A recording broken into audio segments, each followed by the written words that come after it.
ওয়ালাইকুম রহমতুল্লাহ।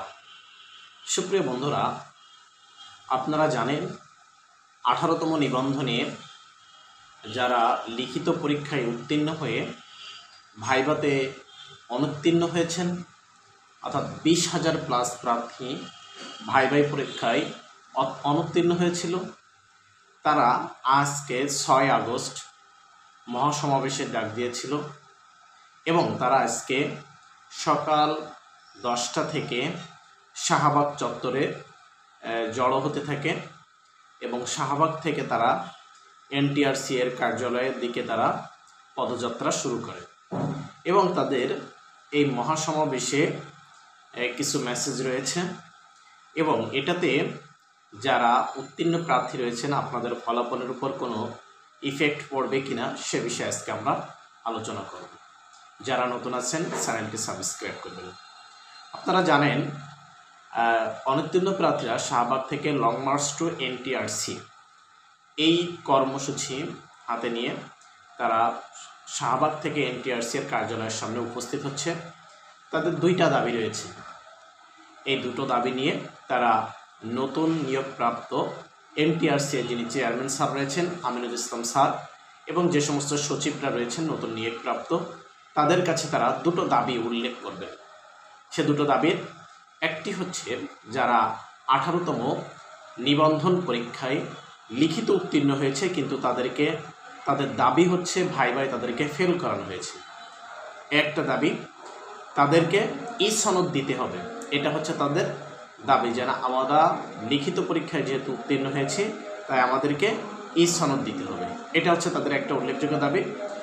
দ্বিতীয় যে দাবিটা, সেই দাবিটা হচ্ছে তারা সনদ তো চাচ্ছেই, সাথে ষষ্ঠ গণবিজ্ঞপ্তিতেও আবেদন করার সুযোগ দিতে হবে তাদেরকে।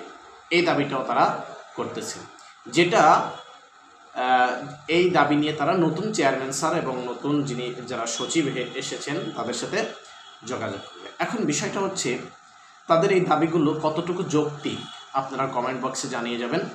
যে তারা ভাইভা পরীক্ষায় অনুত্তীর্ণ হয়েও তারা সনদের দাবি করছে, তারা ষষ্ঠ গণবিজ্ঞপ্তিতে আবেদনের দাবি করছে, এটা কতটুকু যৌক্তিক এবং 18তম উত্তীর্ণ প্রার্থীরা এক্ষেত্রে কি চুপচাপ বসে থাকবে কিনা এবং তারা যদি এভাবে বারবার এনটিআরসি এর কার্যালয় ঘেরাও করে, বারবার অবস্থান কর্মসূচি দেয়, বারবার long march to Dhaka NTRC দেয়, সেক্ষেত্রে অবশ্যই কিন্তু 18তম উত্তীর্ণ প্রার্থীদের ফলাফল প্রকাশে কিছু জটিলতার সৃষ্টি হবে।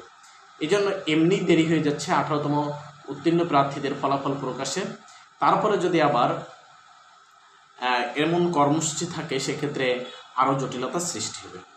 এই জন্য 18তম উত্তীর্ণ প্রার্থী যারা আছেন তারা অবশ্যই একটু মতামত জানাবেন তাদের দাবিগুলো যৌক্তিক কিনা। দ্বিতীয়ত হচ্ছে নতুন যিনি চেয়ারম্যান স্যার এসেছেন তিনি কিন্তু চেষ্টা করে যাচ্ছেন যে অতি দ্রুত ষষ্ঠ গণবিজ্ঞপ্তির ফলাফল প্রকাশ করা যায় এবং আপনারা জানেন ইতিমধ্যে আইনি জটিলতা সকল কিছু সম্পন্ন হয়েছে।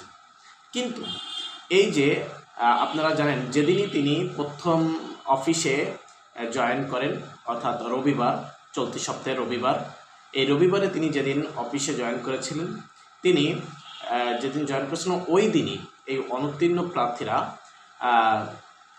প্রার্থী যারা আছেন এবং তাদের যারা নেতৃবৃন্দ যারা আছেন তারা কিন্তু এনটিআরসি এর কার্যালয়ের সামনে অবস্থান কর্মসূচি করেছিল। আমাদের যে পত্রিকা রয়েছে, আমার দেশ পত্রিকাতে কিন্তু হেডলাইন এসেছিল এরকম, 18তম উত্তীর্ণ প্রার্থীরা আবারও কর্মসূচির ডাক দিল এভাবে, এবং তারা এনটিআরসি এর কার্যালয়ের সামনে অবস্থান কর্মসূচি।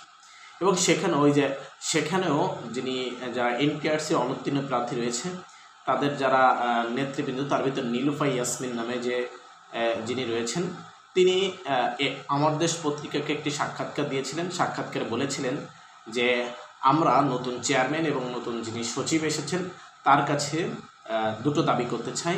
একটি হচ্ছে আমাদেরকে অবৈধভাবে 18তম নিবন্ধনে ভাইভাতে ফেল করানো হয়েছে, আমরা লিখিত পরীক্ষা উত্তীর্ণ হয়েছি, তাই আমাদেরকে সনদ দিতে হবে এবং আমাদেরকে ষষ্ঠ গণবিজ্ঞপ্তিতে আবেদনের সুযোগ দিতে হবে। এটা কিন্তু রবিবারে তারা এনটিআরসি এর কার্যালয়ের সামনে অবস্থান কর্মসূচি নিয়ে এই দাবি করেছিল এবং আজকে কিন্তু আজকে 6 আগস্ট তাদের পূর্ব ঘোষিত কর্মসূচি অনুযায়ী মহাসমাবেশ করার কথা ছিল, কিন্তু তারা শাহবাগ থেকে লং মার্চ টু এনটিআরসি কর্মসূচি দিয়ে এনটিআরসি এর কার্যালয়ের সামনে তারা অবস্থান কর্মসূচি নিচ্ছে।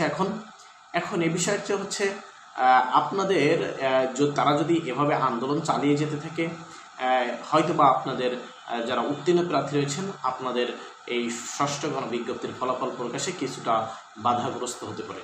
এজন্য আপনাদেরও এখন সচেতনভাবে সোচ্চার থাকতে হবে এই বিষয়গুলোর প্রতি, এবং আপনারা যারা কমেন্ট বক্সে আপনারা তাদের দাবিগুলোর বিষয়ে একটু মতামত জানিয়ে যাবেন। যারা নতুন রয়েছেন আমাদের চ্যানেলটি সাবস্ক্রাইব করবেন এবং এনটিআরসি সম্পর্কে সকল আপডেট এবং অথেন্টিক সোর্স পেতে আমাদের চ্যানেলের সাথে থাকুন। ধন্যবাদ সবাইকে।